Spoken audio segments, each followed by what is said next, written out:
Hey everyone, and welcome back on the channel. My name is Alex. In today's video we have a first impression preview slash first impression review of the Asics Novablast 4. This shoe was sent to us by Top 4 Running, and as always you can use code META, META, on top4running.com to get a little discount on this shoe releasing December 1st or any other shoe that's already available on their website. Alright, so what's new on this shoe? Let's start with the upper. And we have a change of uppers on this shoe. The engineered mesh of the Novablast 3 has been ditched and replaced by a woven upper that feels very nice, very comfortable, feels better than the one of the Novablast 3. Definitely reminds me of the Nimbus 25 and the Kayano 30 as well. Good stuff here, definitely an improvement. And good comfort. Just like many Asics shoes, this one runs a bit too long, so you could consider going half down. Actually, Tim from the Meta Endurance team got it half size down, and I think he didn't have any complaints. He will confirm in the multi-tester written review that we'll publish on the website sooner rather than later. Half down is definitely a viable option here. The Flightfoam Blast Plus midsole is now Flightfoam Blast Plus Eco, meaning that it's partially made of recycled materials. What's the difference? Well, I would say that it feels a bit firmer, or at least it's kind of harder to compress, but it also decompresses with a bit more energy return. So I would say more energetic, but only at faster paces, whereas the previous Novablast shoes could be also energetic at slower paces, if that makes sense. Interestingly, and as always with Asics, you will see this shoe listed as a 31mm of stack height in the heel, but that is only the midsole. It doesn't take into account the insole and the outsole, which both combined add an extra 10mm roughly.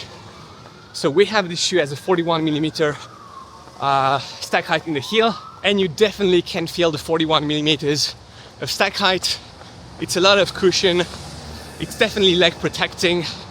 I would say that for the amount of cushion, it weirdly feels slightly too firm, if that makes sense, especially in the heel.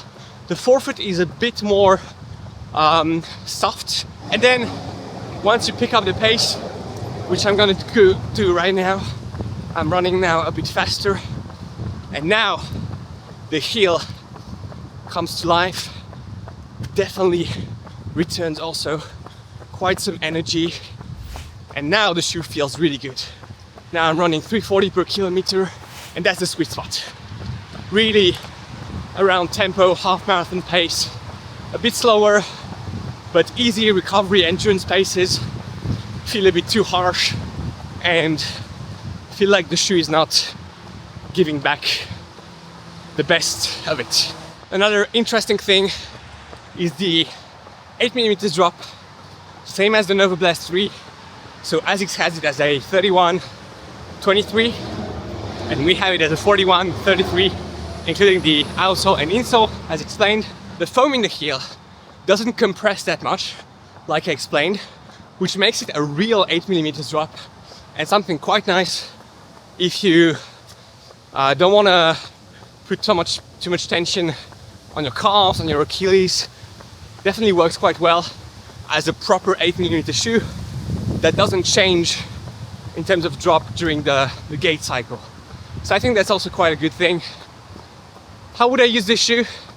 Like I said, you need to put some force down into it so that it really gives you back some energy.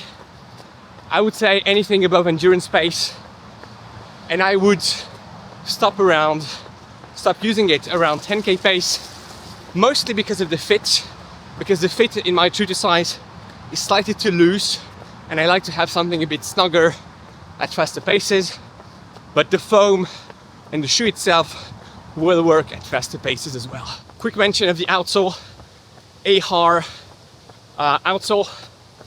I think it's even AHAR low outsole, if I'm not mistaken. I don't find it as grippy as an outsole should be. As you can see behind me, it's Brussels in the autumn. We have some rain, we have some leaves on the ground. It's a bit greasy, and the outsole isn't grippy as I would like. Not a deal breaker, but something you may want to consider if you live in similar regions as I do. Price point, $140, €150. That's a good price point. It's a fair price point. I don't have anything to say about it. It's just where it should be. So kudos Asics for keeping this shoe at a reasonable price. And yeah, I think the Novablast series will just keep on growing, just because it's a good shoe. I have some drawbacks here and there, but that's just because I'm picky. But overall, it's a fine shoe. I would say that it's even more stable than the 3. So going in the right direction for, let's say, the everyday runner, which I think is also very good. That's it for today. I hope you enjoyed it. Let's link to the review of the Novablast 3, which was also a favorite of mine. I didn't use it as much as I would have liked to, but I'm gonna take my revenge on this one.